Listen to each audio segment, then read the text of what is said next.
माझं नाव reverend Prakash B Bhosale, Kupwad Christian church Kupwad आणि saint Thomas English church Satara या चर्चमध्ये मी पाळकीय सेवा करत आहे। आज देवबापाच्या वचनामधून बोलण्यासाठी प्रभू येशू माझं सहाय्य करत आहे, याबद्दल मी देवाला धन्यवाद देत आहे। आपण 2 शब्दाची प्रार्थना करूया। अनादि अनंत परमेश्वरा, तुला मी मनापासून धन्यवाद देतो, तुझी स्तुती करतो प्रभू। आजच्या या दिवशी तुझ्या वचनामधून बोलण्यासाठी माझं सहाय्य करत आहेस, तुला धन्यवाद देतो बापा। ऐकणाऱ्या प्रत्येक तुझ्या सद्भक्ताला तो आशीर्वादानं भर। आणि आज प्रभू मौंदी गुरुवारच्या बापा या संदेशाच्या निमित्तानं बापा प्रभू येशू ख्रिस्ताच्या बापा भाकर मोडण्याचा, त्याचप्रमाणे बापा त्याच्या रक्ताचा अर्थ काय आहे हे आम्ही तुझ्या वचनाच्याद्वारे समजावून घेत असताना त्याचा गंभीर अर्थ आमच्या जीवनामध्ये लागू होऊ दे, तो आम्हाला कळू दे आणि त्याप्रमाणे आमच्या सर्वांच्यामध्ये बदल होऊ दे। येशू ख्रिस्त आमचा तारणारा जो उद्धारक देव आहे त्याच्या नावाद्वारे आमेन। मौंदी गुरुवार आणि त्याचा जो विषय आहे, Jesus gives his disciple a new commandments and institute the Lord सपर। मराठीमध्ये त्याचा अर्थ होतोय, प्रभू येशूने त्याच्या शिष्यांना अनुयायांना नवीन आज्ञा दिली आणि प्रभुभोजन विधीची स्थापना त्यानं केलेली आहे। सीएनआयच्या अल्मानकनुसार जे शास्त्रपाठ देण्यात आलेले आहेत ते अशा प्रकारे आहेत। जुन्या करारामधून निर्गम याचा 12वा अध्याय 1 ते 8 वचन, नवीन करारामधून 1 कोरिंथ याचा 11वा अध्याय आणि 23 ते 29 वचन, आणि शुभवर्तमानामधून योहानकृत शुभवर्तमान याचा 13वा अध्याय आणि त्याची 1 ते 17 वचन आणि 34 ते 35 वचन, आणि हे वचन देण्यात आलेले आहेत। वरील शास्त्रपाठांच्या आधारे आपण पवित्र शास्त्राच्या दृष्टिकोनातून मौंदी गुरुवार याविषयी असणारा जो प्रभुभोजनासंबंधाचा अर्थ आहे तो आपण समजून घेण्याचा प्रयत्न करूया। प्रस्तावनाच्या भागामध्ये आपण पाहत असताना प्रियानो, येशूने आपल्या शिष्यांना नवीन आज्ञा दिली। मी जशी तुमच्यावर प्रीती केली तशी तुम्हीही एकमेकावर प्रीती करा, ही आज्ञा मजकडून तुम्हाला देण्यात आलेली आहे। प्रियानो, ज्याला मोठे म्हणून घ्यायचं आहे त्यानं सर्वांचा दास व्हावा, त्यानं सर्वांची सेवा करावी, हे आमच्या प्रभू येशू ख्रिस्तानं आम्हाला दिलेली शिकवण आहे। परंतु या शिकवणीनुसार आपल्या या वर्तमान काळातील स्थिती चालू आहे असं मला वाटत नाही। कारण प्रियानो, आपण दास होण्याच्या अगोदर आपण धनी होण्याचा नेहमी प्रयत्न करतो, आणि म्हणून या ठिकाणी प्रभूने देवाचा पुत्र असून सुद्धा आपल्या शिष्याचे त्याने पाय धुतले आहेत। देवाच्या नावाला धन्यवाद असो। आणि त्यानंतर येशूने प्रभुभोजन विधीची स्थापना केली। प्रभुभोजन घेण्यासाठी असणारी पवित्र शास्त्रात दिलेल्या आज्ञानुसार त्याचा अवलंब आपण करावा, कारण अशास्त्र कोणताही विधी आशीर्वादास व आध्यात्मिक स्थितीस पात्र ठरण्यास योग्य ठरत नाही। त्यामुळे आपण सुद्धा या विधीचे गांभीर्य फक्त शब्दातून ऐकू नये। आपण शब्दातून ते गांभीर्य ऐकतो, परंतु त्यानुसार आपण कृती करत नाही, परंतु त्यानुसार आपण कृती करावी व त्याचा आनंद व त्याची शांती आणि यामध्ये आपण वाढत जातो। ख्रिस्ताला आवश्यक असणारी आध्यात्मिक स्थिती आपल्याला प्राप्त होईल।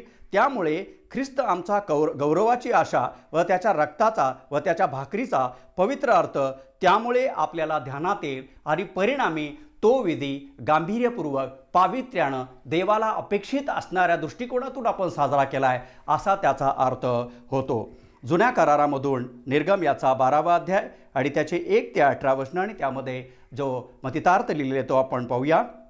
इस्रायल लोकांचे सर्व प्रथम जन्मलेले या भयानक प्रसंगातून वाचले, रक्त सांडल्या वाचून पाप विमोचन नाही। लेवी 17:11 असं म्हटलेलं आहे। आणि मग पुढील ज्या 3 पिढ्या आणि या प्रकारे या घटनाचे ते आठवण करणार होते। दरवर्षी 7वा दिवस बेखमीर भाकरीचा सण साजरा करणार होते। या घटनेविषयी आपण थोडक्यात स्पष्टीकरण पाहूया आणि निर्गम 12:17 ते देण्यात आलेले आहे। वधणारा कोकरा कसा असावा? कोकरा घ्यावायचा, तो निर्दोष असून तो 1 वर्षाचा नर असावा, तो मेंढरातला किंवा शेरडातला असावा। 12:8 म्हटले निर्गममध्ये, आणि त्यांनी त्याच रात्री त्याचे मांस विस्तवावर भाजून बेकमर भाकरी व कडू भाजी बरोबर ते खावे असं म्हटलंय। या ठिकाणी प्रियानो, ते जे मांस आहे आणि ते जी भाकर आहे कशा पद्धतीनं आपण खावे, तर 12:11 म्हटलेलं आहे निर्गममध्ये की त्यामधील पहिला भाग आहे, भाग कमरा कसून पायात जोडे घालून घाईघाईने ते खावे, आणि हाच परमेश्वराचा वलांडण सण होय। आणि मग निर्गम 12:12 आणि निर्गम 12:13 ही वचनं जर तुम्ही वाचली तर त्यामध्ये देखील तुम्हाला त्याचा संदर्भ आढळून येईल। एका कोकऱ्याचा वध त्याचे रक्त दाराच्या बाह्य चौकटीला लावणे, यामुळे परमेश्वर मिश्रमधून फिरणार होता.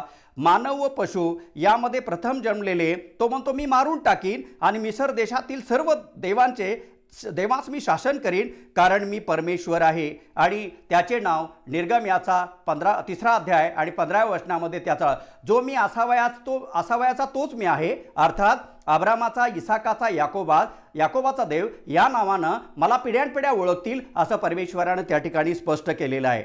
आणि मग पत्रामधून 1 कोरिंथ याचा 11वा अध्याय आणि 17 ते 29 वचनांच्या मध्ये प्रियानो या ठिकाणी प्रेषित पौलानं जे वर्णन केले ते आपण पाहण्याचा प्रयत्न करूया. स्वतःचे परीक्षण.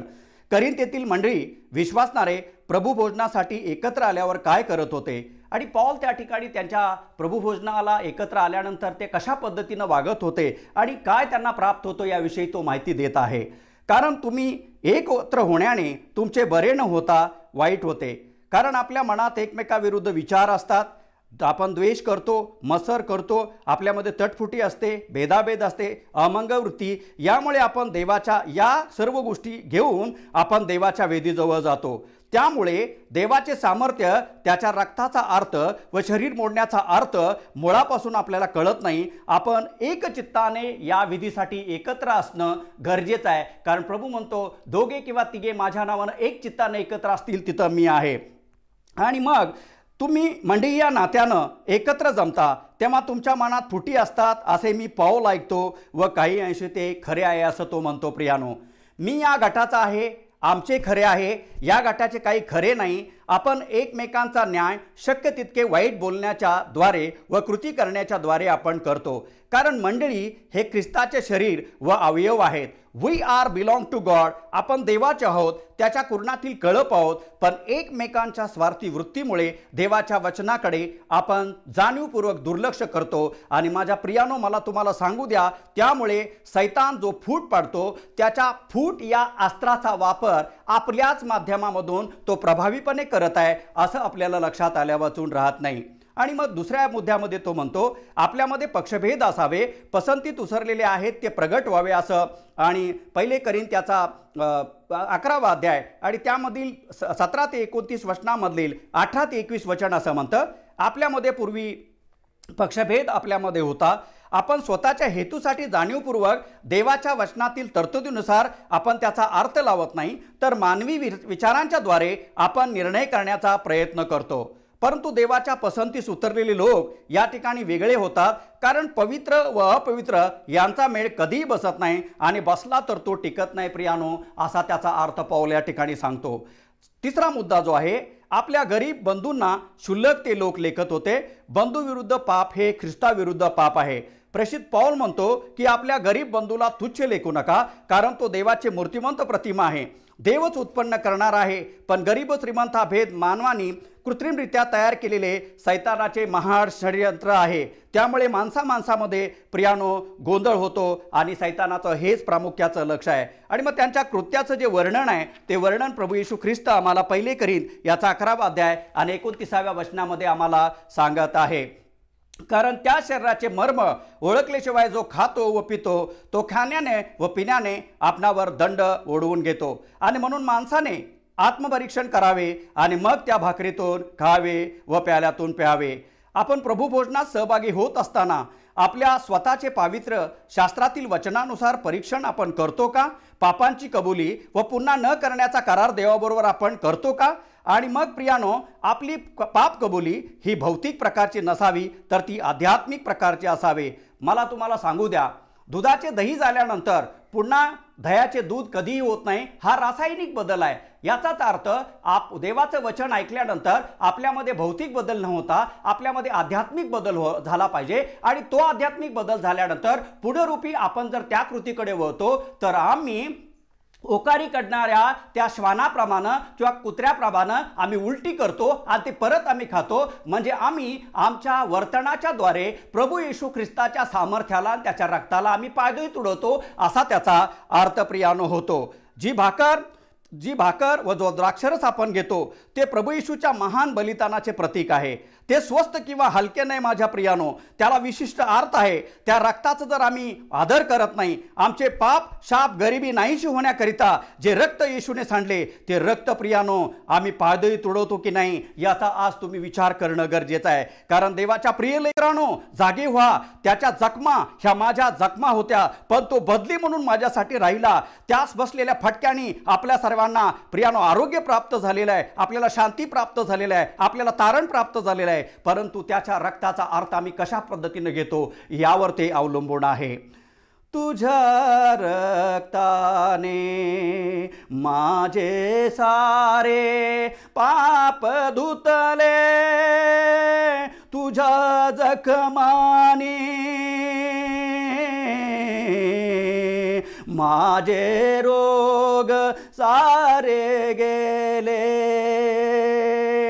गौरवाचा प्रभु तू हे सारे केलेस, गौरवाचा प्रभु तू हे सारे केलेस।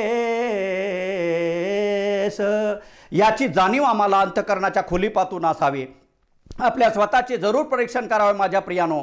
केवळ बाह्य व्यसनांच्या द्वारे मनुष्य प्रभूपासून दूर जातो असे नाही, तर अंतकरणातली जी गुप्त पापे आहेत ती सुद्धा देवाच्या सहभागितेपासून आपणास दूर ठेवतात।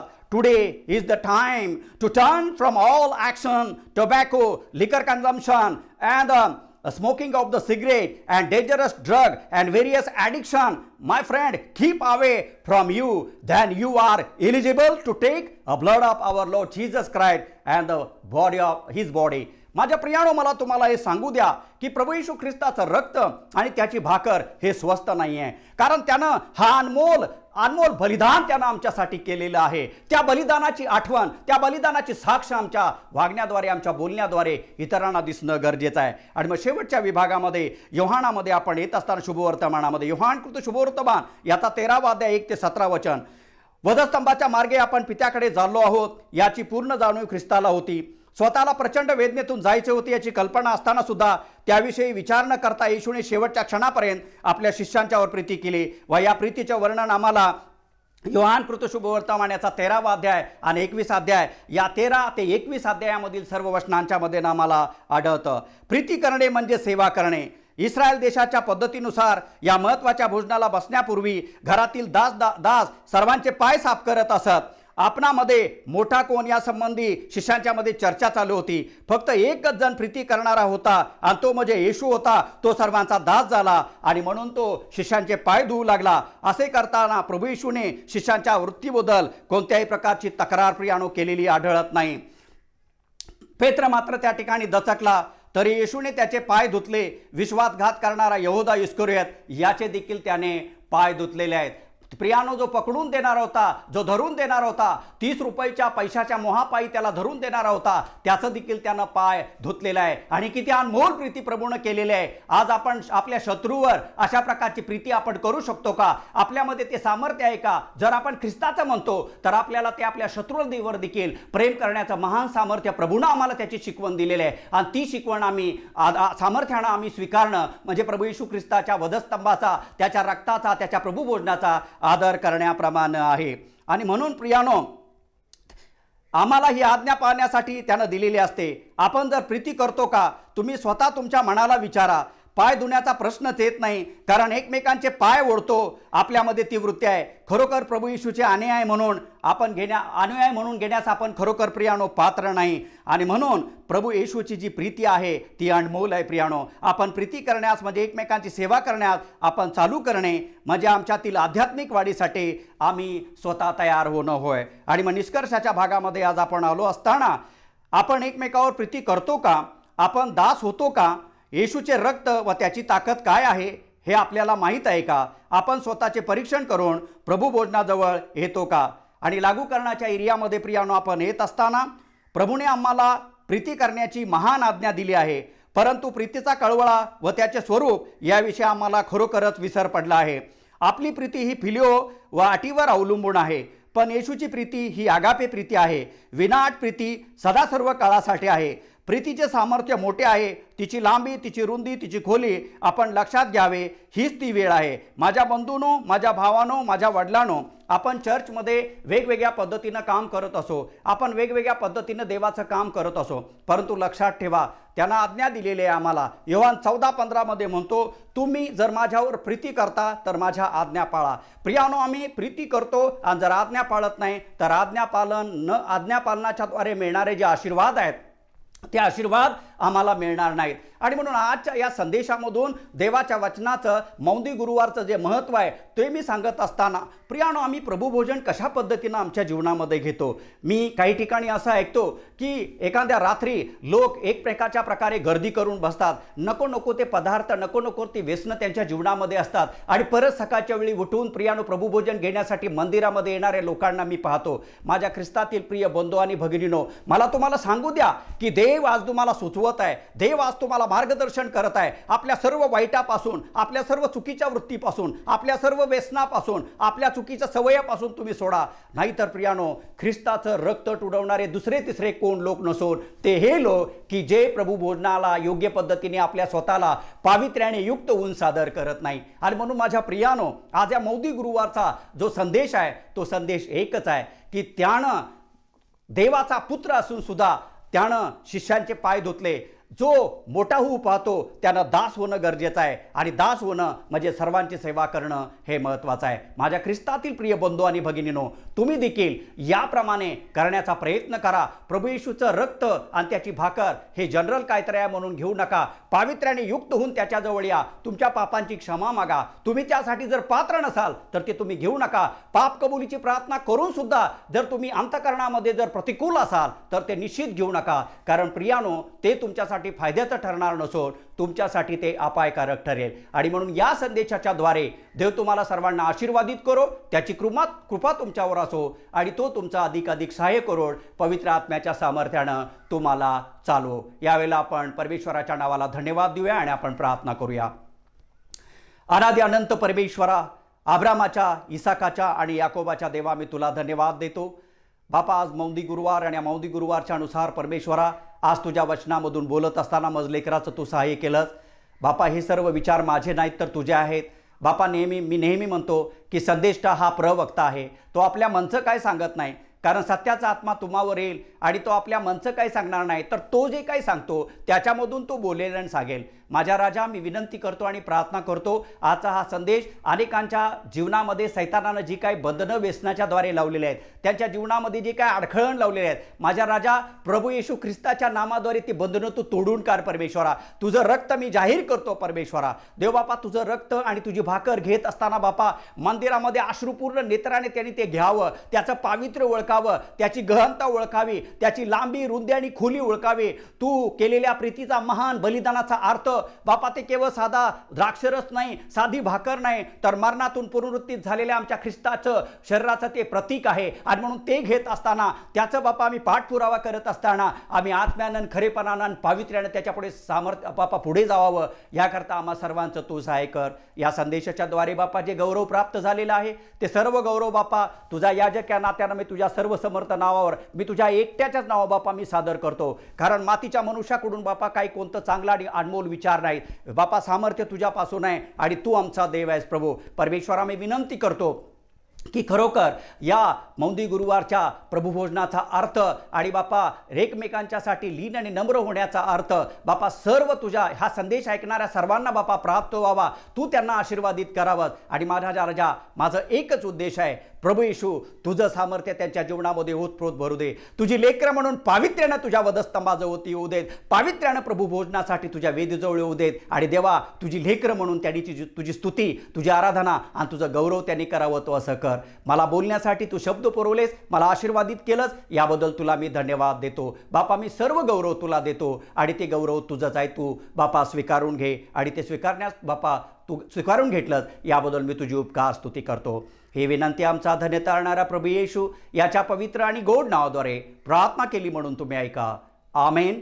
हे आमच्या स्वर्गातील बापा, तुझे नाम पवित्र मानले जाओ, तुझे राज्य येऊ, जसे स्वर्गात तसे पृथ्वीवरी, तुझ्या इच्छेप्रमाणे हो. आमची रोजची भाकर आज आम्हास दे, आणि जसे आम्ही आपल्या ऋण्यास ऋण सोडले आहे तसे तू आमचे ऋणे आम्हास सोड, आणि आम्हास परीक्षेत आण नकोस, तर आम्हास वाईटापासून सोडव, कारण की राज्य, सामर्थ्य आणि गौरव ही सर्व काल तुझीच आहे. आमेन. सर्व बुद्धी सामर्थ्याच्या पलीकडे असणारे देवानं दिलेली शांती तुमच्या अंतकरणे आणि मने देव आणि त्याचा प्रिय पुत्र प्रभू येशू ख्रिस्त याच्या ज्ञानात आणि प्रेमात राखो. आता देव बापाची शांती, पवित्र आत्म्याची सहभागिता आणि पुत्राचा अक्षय जीवन तुम्हा सर्वांच्या बरोबर, आणि जे ख्रिस्त येशूच्या नावाद्वारे झोपी गेले त्या सर्वांच्या बरोबर, आणि आम्ही जे जिवंताच्या भूमीवर या ठिकाणी आहोत आम्हा सर्वांच्या बरोबर, आता आणि सदा सर्व काळ असो. आमेन. आमेन. देवाची शांती तुम्हा सर्वांच्या बरोबर असो. Amen. Hallelujah and praise the lord. Thank you very much.